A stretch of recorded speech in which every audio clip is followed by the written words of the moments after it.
Hello everyone. खूप दिवसांनी आपण भेटत आहोत माझ्या युट्यूब चॅनलला. ज्या आधी आपण इंटरव्ह्यू सिरीज केलेली आहे, ह्या सिरीज मध्ये एक ऍड होणार आहे. ते म्हणजे की वुमन्स डे निमित्त हा टॉपिक मला घ्यावासा वाटतोय, म्हणून आज आपण सगळ्यांसमोर हा इंटरव्ह्यू घेत आहोत. इंटरव्ह्यू साठी आज खूप आपल्याकडे डॉक्टर सरयू वानखडे मॅम आहेत, ज्यांचं MD BMS MD झालेलं आहे आणि MS त्यांनी बाहेर विदेश देशांमधून केलेलं आहे, युरोपमधून म्हणजे ART मध्ये MS केलेलं आहे. तर आणि आता सध्या त्या हयात अमरावतीमध्ये त्यांच्या प्रायव्हेट क्लिनिकला ट्रीटमेंट देत असतात आणि त्यांचा मेन टॉपिक जो आहे तो वंध्यत्वावर आहे. तर आपण मी पेशंट बघताय किंवा माझ्या मैत्रिणी आहे, मुली आहे, स्त्री आहे, त्यांना भरपूर प्रश्न पडत असतात किंवा छोट्या छोट्या गोष्टी पण त्या समजत नाही. तर आपण सर्वात मोठा प्रश्न तर हा पडतो की बा माझ्या करिअर आणि एज्युकेशन याला आपण कसं रित्या चालू ठेवणार. कारण काय होतंय की करिअरच्या नादामध्ये जी एज फॅक्टर वाढत जातं मुलींचा आणि मग त्यानंतर ते हेल्थ प्रॉब्लेम्स येणार किंवा इन्फर्टिलिटी ह्यासारखे प्रॉब्लेम्स येणार आणि मग त्यांना सामोरे जावं लागतं. तर मग यामध्ये चॉईस ऑफ सिलेक्शन कसं राहायला पाहिजे किंवा यावर तुम्ही काय सांगणार? खूपच चांगला प्रश्न आहे हा. आणि सध्याच्या परिस्थितीत एका प्रश्नामुळे लोकांच्या आयुष्यावर परिणाम होत चाललेला आहे. त्याच्यामुळे हा मुद्दा जो घेतला आहे तो अतिशय महत्वाचा आहे. आणि पहिला प्रश्न म्हणजे की मुलींचं करिअर.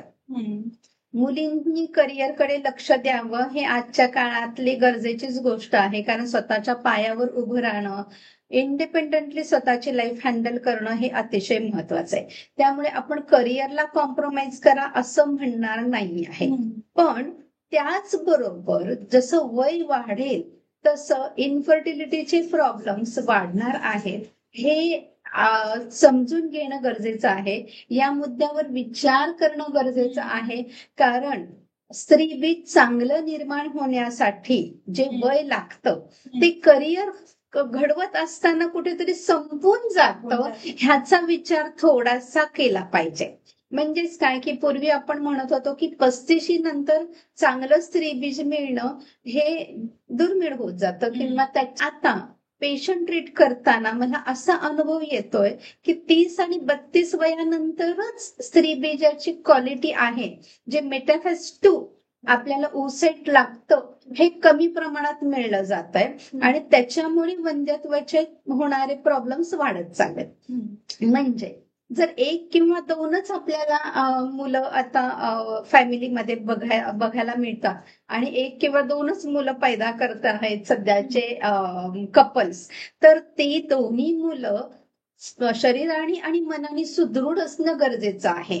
जर त्यांच्यामध्ये व्यंग आलं तर फॅमिली म्हणजेच मुलं 1 किंवा 2 मुलं ही नॉर्मल फिजिकली आणि मेंटली असणं आणि त्यांची सायकोलॉजी पण नीट असणं हे गरजेचं आहे. तसंच त्यांचं IQ पण नीट असणं की शिक्षणातही चांगलं असावं हे तर एक प्रामाणिक इच्छा असते आई वडिलांची, ती अगदी बरोबर आहे. मग जर आपल्याला मुलं चांगली पाहिजे असतील तर आपण लवकर कन्सिव्ह होणं गरजेचं आहे. मग करिअर पण थोडंसं बघा आणि लवकर कन्सिव्ह कसं होता येईल हे बघा. आता कन्सेप्शन लवकर पाहिजे म्हणजे लग्न लवकर पाहिजे, हे त्याच्यामध्ये अध्यवृतच आलं. आता इथे मला एक मुद्दा सांगावासा वाटतो की न्यूक्लिअर फॅमिली जी होत चाललेली आहे ती जर थोडीशी टाळली आणि सासू सासऱ्यांना जर जवळ केलं तर हा प्रॉब्लेम वरती तोडगा निघू शकतो. आता तोडगा तुम्ही म्हणाल की तोडगा कसा निघू शकतो, उलट तर फॅमिली मेंबर्स वाढतात. एक्झॅक्टली, फॅमिली मेंबर्स वाढतात म्हणजेच काम करणारे हात पण वाढतात. आणि ह्या मुलांची काळजी, जे डिलिव्हरी नंतर बाईला असा प्रश्न होतो की मी तर 9 महिने पोटात वागवेल, पण पोटातून बाहेर मुलगा बाळ आल्यानंतर कोण वागवेल. मग तिथे हा मुद्दा सुटतो की आम्ही बाया ठेवू शकतो. हो, बाया पण ठेवू शकतो, पण त्या बायांकडे लक्ष देण्यासाठीही घरातलं व्यक्ती लागतं. कारण आजकाल कोणी असेल तर मला वाटतं की करिअरकडे पण लक्ष देता येतं आणि ऑब्स्टॅटिक करिअर म्हणजे आपली मुलं बाळ पण व्यवस्थितरित्या आपण तयार करू शकतो आणि त्यांना वागवू पण शकतो. बरोबर आहे. मॅमनी खूप छान आन्सर दिलेला आहे. आणि तरी मुलींना वाटतं की करिअरला प्रायोरिटी दिली पाहिजे. पण मॅमनी जसं एक्सप्लेन केलं की करिअर सोबतच तुम्ही तुमची पर्सनल लाईफ पण मेंटेन करायला पाहिजे. कारण पुढे जाऊन तुम्हाला पर्सनल लाईफ मध्ये प्रॉब्लेम आले तर ते ऑफकोर्स तुमच्या करिअरवर पण इम्पॅक्ट करणारच आहे. बरोबर. तर ह्याच विषयाला निघून जेव्हा आपण म्हटलं की इनविलिंग प्रेग्नन्सी येते म्हणजे मॅरेज तर होऊन जाईल ठीक आहे, पण जर तो एक पार्टनर आपला कम्फर्टेबल नाहीये किंवा मी मॅरेज केलाय आता घरच्यांची डिमांड आहे की चल तुला मुलगा लवकर लवकर 1 वर्षातच बाळ पाहिजे, पण ती विलिंग नाहीये आणि यामध्ये जर प्रेग्नन्सी राहून गेली ठीक आहे 9 महिने झाले डिलिव्हर्ड पण झाली, पण त्यानंतर मग जर पोस्टपार्टम सायकोसिस हा जो एक आपल्या मध्ये टर्म येतो तर त्यावर तुम्ही काय सांगाल, त्याला कसं तुम्ही बरं. आता इथे 2 मुद्दे येतात ऍक्च्युली की एक तर लग्नानंतर किती दिवसांनी कन्सिव्ह व्हायचं आहे हे प्लॅन करणं. आता इथे मी प्लॅन करणं हे बोलतीये कारण I always recommend plan pregnancy than by chance pregnancy. की कारण बाय चान्स झालेली प्रेग्नन्सी ॲबनॉर्मल किंवा मे बी त्याच्यातून मिसकॅरेज आणि मे बी त्याच्यातून फ्रस्ट्रेशन बिकॉज ते बाय चान्स आहे. Yes yes. मग प्लॅन प्रेग्नन्सी तुम्ही करत असाल तर हे तळ्यात मळ्यात गोष्टी होणं होतच नाही, कारण आपण ती प्लॅन पण अनविलिंग असू शकते आणि मग तिचा कल किंवा तिच्या डोक्यात ही प्रेग्नन्सी पाडून टाकू किंवा पडली तर बरं होईल असे विचार यावं लागतात आणि मग तिथून प्रॉब्लेम सुरू होतात. This is negativity that can be unknowingly transmitted to fetus also आणि मग त्याचे वाईट परिणाम पण होऊ शकतात. पण ज्यावेळी प्लॅन प्रेग्नन्सी असते त्यावेळी तुम्ही स्वतःला म्हणजे कप्पानी दोघंही आयुर्वेदिक पद्धतीनुसार त्यांनी शुद्धीकरण करावं स्वतःचं, म्हणजे बीज चांगलं राहील. बीज शुद्धी, कारण आपण चांगलं बी लावलं तर चांगलं रोपटं उगवतं. मग जर चांगलं बाळ पाहिजे शरीराने मनाने सायकोलॉजिकली मेंटली फिजिकली जर परिपूर्ण पाहिजे तर आधी बी चांगलं पाहिजे, म्हणजेच प्लॅन करायला पाहिजे. मग प्लॅन प्रेग्नन्सी करताना तुम्ही पहिले 3 महिने ट्रीटमेंट घेऊ शकता आणि व्यवस्थित प्लॅन करू शकता, म्हणजे इथे अनविलिंग प्रेग्नन्सीचा प्रश्नच येत नाही. अर्धे प्रॉब्लेम्स इथेच सुटतात. राहिला मुद्दा प्युरपेरल सायकोसिस म्हणजेच डिलिव्हरी नंतर येणारं डिप्रेशन म्हणतो आपण त्याला. मेडिसिन मध्ये टर्म आहे प्युरपेरल सायकोसिस. आता हे प्युरपेरल सायकोसिस येऊ नये म्हणून एक खूप चांगलं त्याच्यावर ट्रीटमेंट आहे टेंडर लव्हिंग केअर. म्हणजे आयुर्वेदात पण सांगितलं आहे, मॉडर्न मेडिसिन मध्ये पण सांगितलेलं आहे. या टेंडर लव्हिंग केअर मध्ये हजबंडचा रोल येतो, सासू सासऱ्यांचा रोल येतो आणि घरातल्या सगळ्या व्यक्तींचा रोल येतो. आणि मी सगळ्या स्त्रियांना हा एक मेसेज देऊ इच्छिते, जे मी नेहमीच माझ्या पेशंटला काउन्सिलिंग मध्ये सांगत असते की डिलिव्हरी झाली, तुम्ही घरी गेला की तुमचा जे तुम्ही गाऊन घालून दिवसभर बसता किंवा ज्या तिथेच बाळाचे वाळवता तर तो एक खुजट कुबट वास असतो, त्याच्यातून बाहेर निघा. एक तर तो वासही नाही, जेवत नाहीत व्यक्ती त्या, तर हे पण चुकीचं आहे. झोप व्यवस्थित पाहिजे, कारण बाळ झोपलं की बाईनी झोपून घ्यायला पाहिजे, ना की तिने बाकीची कामं केली पाहिजे. नाहीतर महत्वाचा मुद्दा म्हणजे अॅनिमिया, कारण रक्तस्राव खूप गेलेला असतो, खाणं नसतं, डिलिव्हरीतला रक्तस्राव असतो आणि बाईचं HB कमी झालेलं असतं आणि व्हिटॅमिन डेफिशियन्सी आणि anaemia this is the positive factor for puerperal सायकोसिस असं माझं म्हणणं आहे, माझं ऑब्झर्वेशन आहे. जर HB वाढवलं तर हा मुद्दा आपोआप कव्हर होतो आणि बाईनी ऍक्च्युली बाळाला घरी सांभाळायला जर कोणी असेल तर बाळाला घरी ठेवून निदान भाजी आणायला तरी आवरून केस बीस विंचरून बाहेर पडावं घराच्या, तर प्युरपेरल सायकोसिस होत नाही. हे सगळ्यात महत्वाचं एक ट्रीटमेंट म्हणून घेतली तरी चालेल. आणि ह्याच्यासाठी हजबंडने बाळाला घरी ठेवून बाईला थोडंसं फिरून आणणं, पत्नी बरोबर थोडंसं फिरणं, तिच्याशी नीट टेंडर लव्हिंग केअरनी कम्युनिकेशन केलं तर हा मुद्दा उद्भवणारच नाही. हे मी या स्त्रीने स्वतःला टाइम देणं गरजेचं आहे. एक्झॅक्टली आणि स्वतःला प्रसन्न ठेवणं पण गरजेचं आहे. म्हणजे फक्त एकाच गोष्टीचा विचार न करता, जसं पूर्ववत तुम्ही होते की माझ्यामध्ये काहीतरी एक नवीन चेंज झालेला आहे आणि त्याला ऍक्सेप्ट करून स्वतःला तेवढंच ब्युटिफुल पुन्हा करणं. एक्झॅक्टली, कारण बाईला काय वाटत राहतं की आता माझं जीवन म्हणजे फक्त चूल आणि मूल इतपतच राहिलंय का, माझं करिअर संपलंय का, असं. आणि मग आणखीन एक चेंज म्हणजे ती जी पत्नी असते ती क्षणार्धात चेंज होऊन आई बनते. त्याच्यामुळे ते पण तिच्या फिलिंगला रिस्पेक्ट करणं गरजेचं आहे. मग तिची प्रायोरिटी फक्त आणि फक्त बाळ असतं हे समजून घेणं खूप गरजेचं आहे. हे जर समजलं तर स्त्रीला समजलं हे मी म्हणेन. येस, स्त्रीला समजणं तेच महत्वाचं आहे. आणि म्हणून आजचा वुमन्स डेचा टॉपिकच आम्हाला असा घ्यावा वाटला की या विषयांवर मोस्ट ऑफ द चर्चा होत नाही, किंवा म्हणजे जी स्त्री असते ती या गोष्टी बोलून दाखवत नाही, कारण तिच्यासमोर तिला बाळ दिसतं, इतर सर्वांची जबाबदारी दिसते आणि मग सर्वांनाच हे करावं लागतं, सर्व स्त्रियांना हे असतं.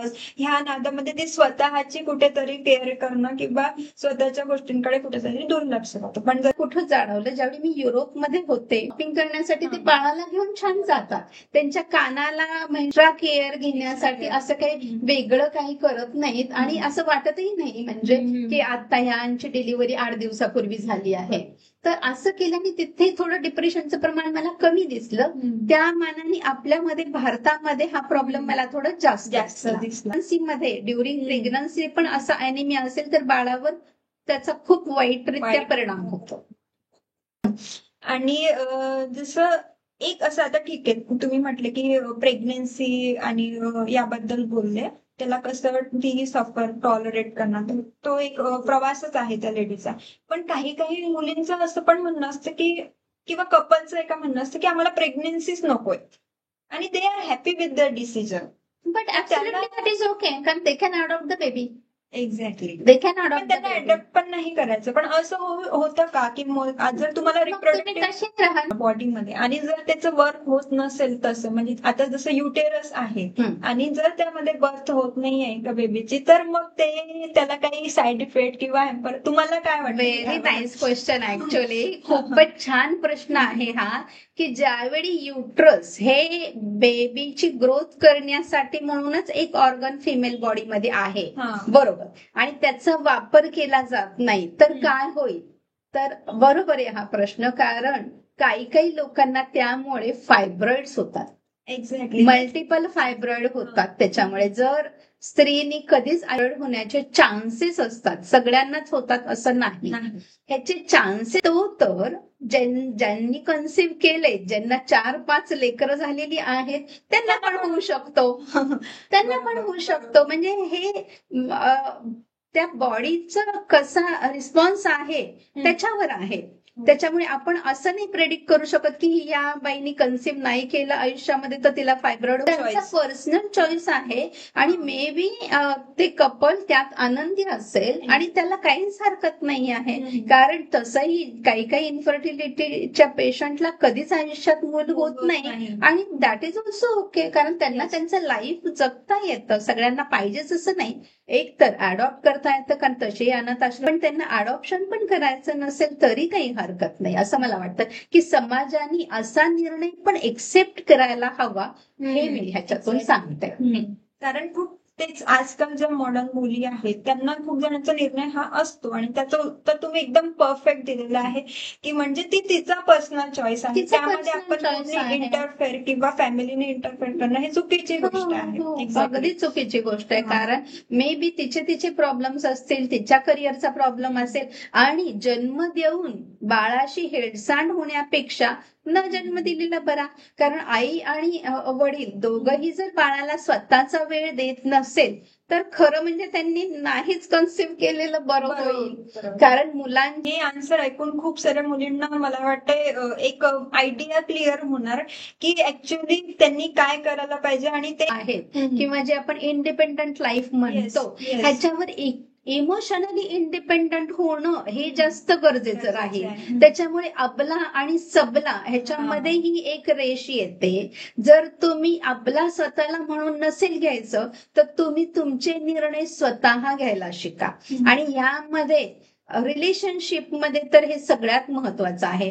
त्याच्यामुळे प्रत्येक गोष्टी जाणून समजून उमजून एक्झॅक्टली, म्हणजे स्वतःचे निर्णय स्वतः घ्यायला शिका. इथे पण तुम्ही त्या समोरच्या पार्टनरवर अवलंबून नाही राहू शकत. आणि जर तुम्हाला खरं येण्यापेक्षा दुसरे पण खड्ड्यात पडताना आपण शहाणं व्हायला पाहिजे, किंवा खड्डा समोर आहे हे बघून आधीच रस्ता क्लिअर केला पाहिजे. बरोबर, हे खूप छान आन्सर दिलं मॅम. म्हणजे सगळ्यांना ऐकून समाधान होईल असा आन्सर आम्हाला भेटलेला आहे. तर इथे टॉपिक ऑफ डिस्कशन होता की म्हणजे ऍक्च्युअल प्रश्न जे होते, म्हणजे तसे तर भरपूर इंटरव्ह्यू झाले ज्याच्यामध्ये आपल्याला मेन्स्ट्रुअल हायजीन व्हॉट एव्हर त्या थिंग्स आपल्याला बघायलाच मिळाला. पण आज मी माझ्या इंटरव्ह्यू मध्ये स्पेशल असे क्वेश्चन्स काढलेले होते की जे मुली कधी बोलत नाही, किंवा ते एका मैत्रिणीसोबत बोलेल, किंवा त्याच्यावर इंटरव्ह्यूद्वारे आम्ही एक प्रयत्न केलेला आहे छोटासा की हा इंटरव्ह्यू जेवढ्या मुलींपर्यंत पोहोचवता येईल तोपर्यंत स्त्रियांपर्यंत पोहोचवा, आणि स्वतःच्या हेल्थला, मेंटल हेल्थला, फिजिकल हेल्थला तुम्ही किती इम्पॉर्टन्स देत आहात किंवा द्यायला पाहिजे. मी एक पॉइंट ऍड करते ऍक्च्युअली, कारण आता मला हा प्लॅटफॉर्म मिळालाय तर मला हा संदेश सगळ्या स्त्रीने आपल्या वाढदिवसाच्या दिवशी आपल्याला हे गिफ्ट द्यावं की सगळ्या ब्लड टेस्ट, सोनोग्राफी, पॅप्समियर करणं हे प्रत्येकाने स्वतःच्या वाढदिवसाला म्हणजे वर्षातून एकदा तरी करावं 30 नंतरच्या स्त्रियांनी. आणि तोपर्यंत स्त्रियांनी ऑफकोर्स विटामिन्सच्या गोळ्या खाणं, किंवा HB तरी कमीत कमी HB, थायरॉइड आणि शुगर या 3 बेसिक गोष्टी करून घेणं गरजेचं असतं. TSH म्हणजे एक थायरॉइडची एक तपासणी ही खूप महत्वाची आहे, कारण थायरॉइड आपल्याला आहे हे लोकांना समजत नाही, कारण त्याचे तसे परिणाम दिसत नसतात शरीरावर. मग TSH करून घेतलं की त्याच्या लेवलवरून आपल्याला समजून येतं आणि आपण वेळीच त्याला आळा घालू शकतो काही गोष्टींना. म्हणून स्वतःच्या यांनी एक लक्षात ठेवायचं, स्त्री म्हणजे घराचा पाया असतो. आपण घरातल्या प्रत्येक व्यक्तीची काळजी घेतो. इनफॅक्ट कुत्र मांजर जर असेल तर त्याची पण काळजी घेतो, पण स्वतःची काळजी घेत नाही. तर आतापासून हे बदला आणि स्वतःची काळजी पहिले घ्यायला लागा, तरच आपलं घर नीट राहील. तुम्ही जर हेल्दी राहाल तर तुम्ही कुटुंबाला हेल्दी ठेवू शकाल. हा महत्त्वाचा. आणि आजारी पडलं घरातलं कोणी तर आपण त्यांच्याकडे लक्ष देऊ शकतो, पण आपण आजारी पडल्यावर आपल्याकडे लक्ष द्यायला कोणी नसतं जनरली. एक्झॅक्टली, खूप छान. म्हणजे मॅमनी मी न विचारता भरपूर प्रश्नांची उत्तरं इनडायरेक्टली आपल्याला भेटलेली आहेत मॅम कडून, आणि म्हणून मॅमचे मी खूप खूप धन्यवाद मानते. मॅमनी खूप शॉर्ट नोटीस पिरियडवर हा व्हिडिओ आम्ही इथे शूट, आणि त्यासाठी मॅमनी स्वतःचा वेळ दिला आणि आन्सर्स पण इतके छान दिले की ते आपल्याला नक्कीच पटणारे आहेत. फक्त त्याला गरज आहे की आपण त्यावर कसं वर्क करणार. तर वुमन्स डे निमित्त थोडंफार तरी स्वतःबद्दल स्वार्थी व्हा असं मी म्हणणार, जे आपण कधीच होत नाही. आणि थँक्यू मॅम पुन्हा एकदा तुम्ही आम्हाला वेळ दिला, आणि थँक्स टू यू खरं की माझा आवाज सगळ्यांपर्यंत पोहोचतोय, कारण हा मेसेज सगळ्यांपर्यंत पोहोचवणं खूप गरजेचं आहे. आणि या छोट्या छोट्या गोष्टीत की ज्या बाईकडून निग्लेक्ट होतात आणि मग त्याचा खूप मोठा परिणाम तिला भोगायला लागतो, आणि जीवनाच्या शेवटी कुठेतरी ह्याचा पश्चातापही होतो की आपण आपल्याकडे लक्ष दिलं नाहीये. तर त्या एका मोठ्या थँक्स टू यू. थँक्यू. धन्यवाद.